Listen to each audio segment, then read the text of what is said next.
It's a freezing February night in St. Louis. The shelters are full. The year-round shelters are full, the warming bus is full, and the pop-up shelters are full. So St. Louis University students have convinced the university to open an unused retreat center for 40 people who currently don't have a place to stay. So I'm out doing research, outreach, offering rides. I'm working with a friend of mine named Wolf, who has experience living homeless, and while he's talking to folks in the park, I'm talking with a man who's on the steps to the Central Library. His name is Andre, and he's bundled in layers, and he's planning on sleeping outside. I tell him about the new shelter that's going to be open for tonight and tomorrow, and I offer him a ride. After he's done listening, he tilts his head to the side and asks, "What's it like?"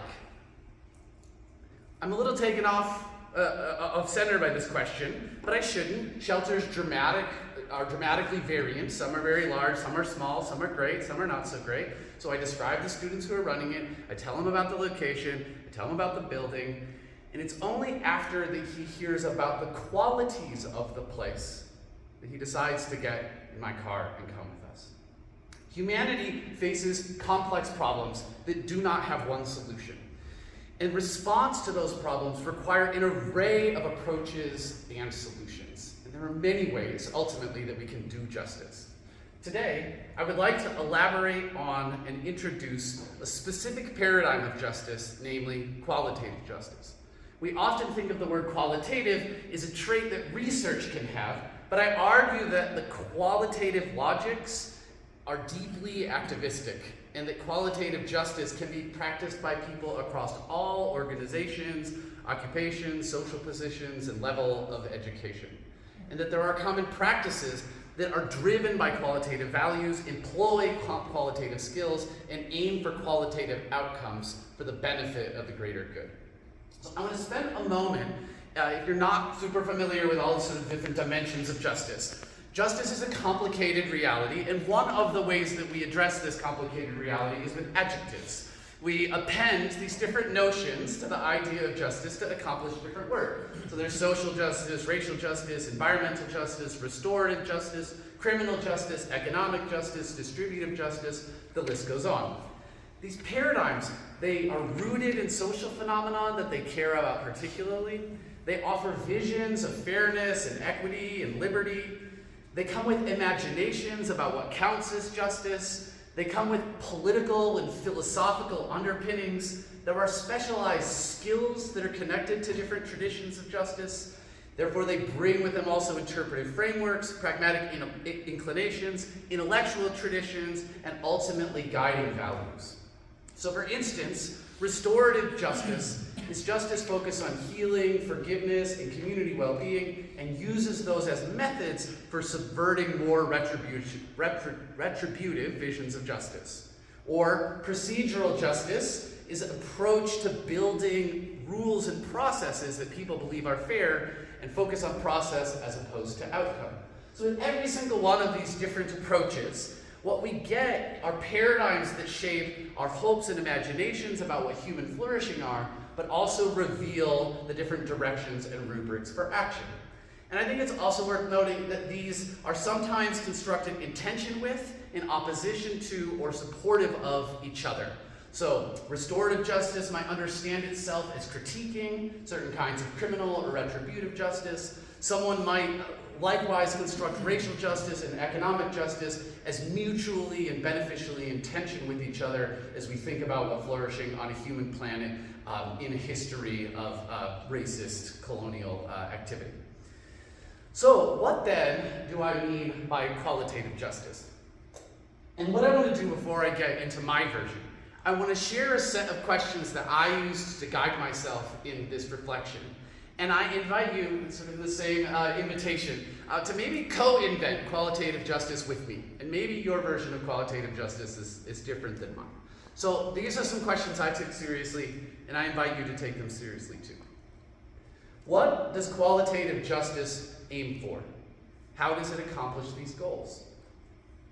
What qualitative values enable the pursuit of a more just world?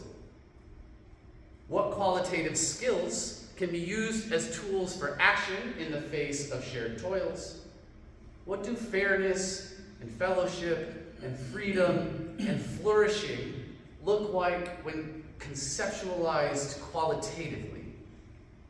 What does qualitative justice invite activists and organizers to pay attention to? And what practices do organizations and communities need to embody qualitative justice? And what long-standing practical and philosophical issues does qualitative justice call us into? I invite you to have very different answers than mine, but I want to share what I came up with respect to this space. Qualitative justice is an approach to human flourishing that cares about how the world works for people. It attends to the qualities of social conditions and how they affect the qualities of people's lives. It holds simultaneous commitment to understanding the political and cultural context, as well as the particularities of inequitable situations. It strives to honor multiple perspectives and individual experiences without losing sight of the shared wonders and threats that connect communities. Qualitative justice draws on the best elements of qualitative inquiry and activist approaches to just society. These include things like attention to detail, honoring complexity, savoring beauty, reflecting on personal lives and how they connect to broader histories, pursuing vigorously the principles of liberty, dignity, and equity, and adapting to changing situations. Those who pursue qualitative justice ask, what qualities must a society or institution or situation have in order for people to flourish? This concern, or this approach to justice, concerns itself with what it feels like to be free and the conditions that promote that feeling. It uses empathy and introspection to understand self and society. Qualitative justice seeks to transform fixed frameworks of marginalization to fluidly centering at any given time the people who are most affected by the issues at hand. It reflects and reflects and reflects again on what we carry into, through, and away from our work.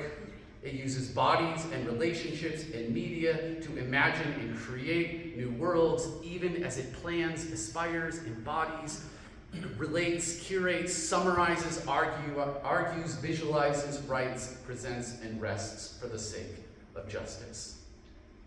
Now, I'm elaborating on this concept, I'm naming it as a thing. This didn't come from nowhere. You can find these traditions moving through the philosophical tradition of pragmatism. You can find them in empathy-based design or human-centered design.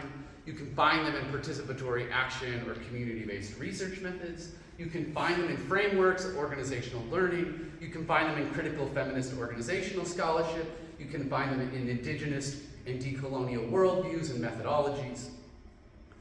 And it's important to reflect on the fact that we also find them out in the world being done by activists and organizers, not just academics, not just people who publish interviews or scholarship based on interviews. So how I'd like to spend the remaining time is focusing on 5 pillars of qualitative justice, which are this notion of experiential, multifocal, humanistic, exploratory, and embedded. And I think the first and most valuable way of reflecting on this is that if you take the inverse of each one of these orientations or values, you get a different picture of inequity. So the opposite of something that is experiential is something that is dismissive of experience. If you are a person who has moved through systems of marginalization, the dismissal of experience is one of the most profound ways that happens.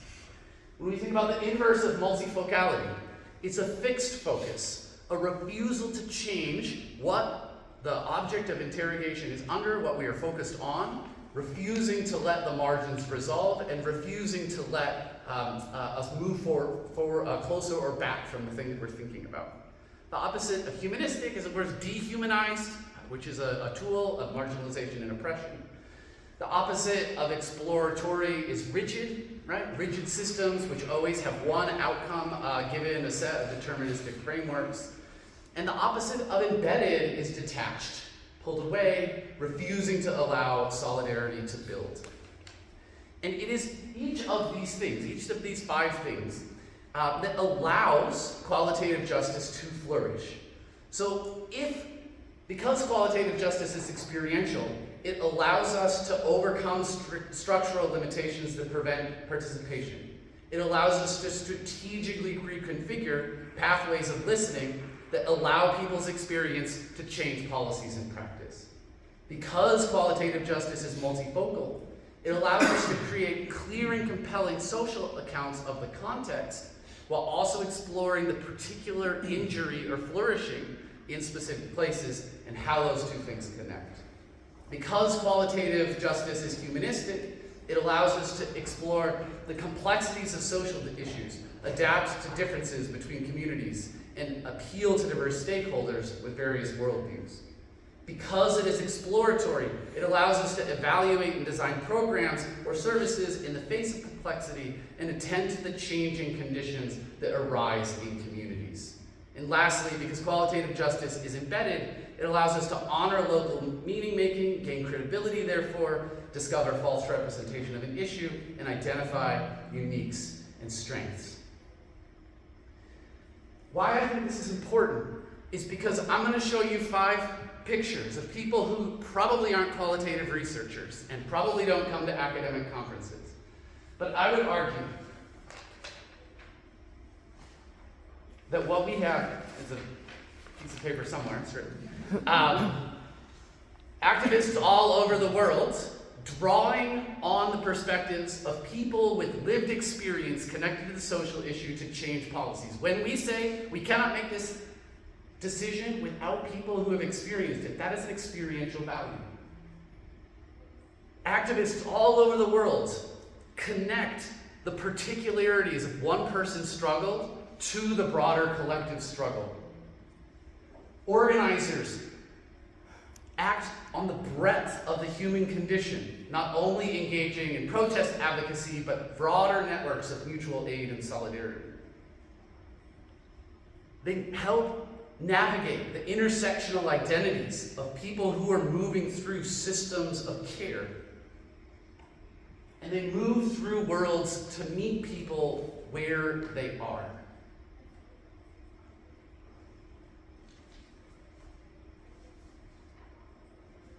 So in closing, we took Andre to the retreat center that night, and student organizers, a messy last-minute collaboration with student activists connected to racial equity, prison reform, LGBTQ issues, and homelessness, propped up a profoundly accessible and humane moment of safety in a dangerous temperature. It would be the first of 4 years of using mainstream St. Louis University buildings as emergency shelters. But each of those 4 years were different. The focus, frequency, location, duration, and staffing changed every single year. We changed under the conditions of COVID. We switched to paid staff models when we ran more frequently. There is an often quantitative motivation that makes shelter needs to be created, namely that the number of people who need a place to stay is in excess of the number of beds. But the qualities of those programs determine whether or not they meet the needs of the people they purport to be for. Qualities we can assess, understand, and communicate, qualities that instantiate and embody fairness and fellowship and freedom and flourishing, and these skills don't just build theory or discover phenomenon or promote competence.